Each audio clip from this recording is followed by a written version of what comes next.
Hi, I'm Varnaz and welcome to Low Carb Keto Recipes and Having Fun. Do you like chocolate? What a question. Well, I've got this quick and easy recipe for a double chocolate pudding. It is divinilicious. I have it right here.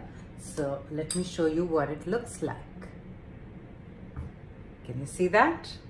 And I've just pulled out a little bite and I'm going to do a little taste test.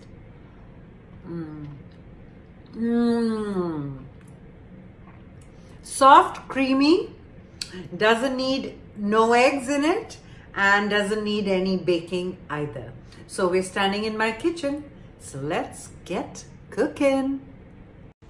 So let's begin with this easy recipe. We take a little bowl and add half a cup of water to it and add the 2 tablespoons of gelatin to it. Just keep it on the side, let it bloom. If you don't want to use gelatin, you can use agar powder. Now on a saucepan over medium heat, you put in half a cup of cream. And I've put in 50 grams of Baker's unsweetened chocolate.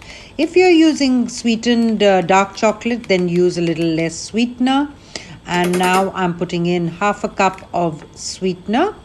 And so on. This is all on medium heat.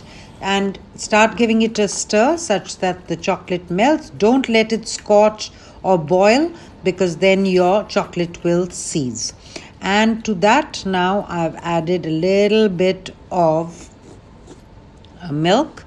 I used lactose-free milk. You can use almond milk. And I've used banana extract this time instead of vanilla extract.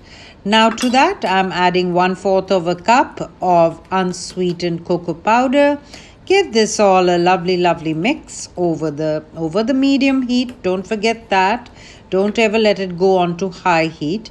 And now we are going to add the gelatin mixture or agar mixture.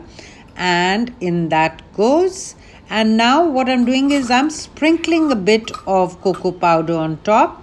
That was to get those yummilicious, divinilicious little bits. And I've poured them into 2 lovely glasses. And this is when they've come out of the fridge after 2-3 hours. The perfect chocolate pudding. Thank you for watching. Bye then. See you in my next video.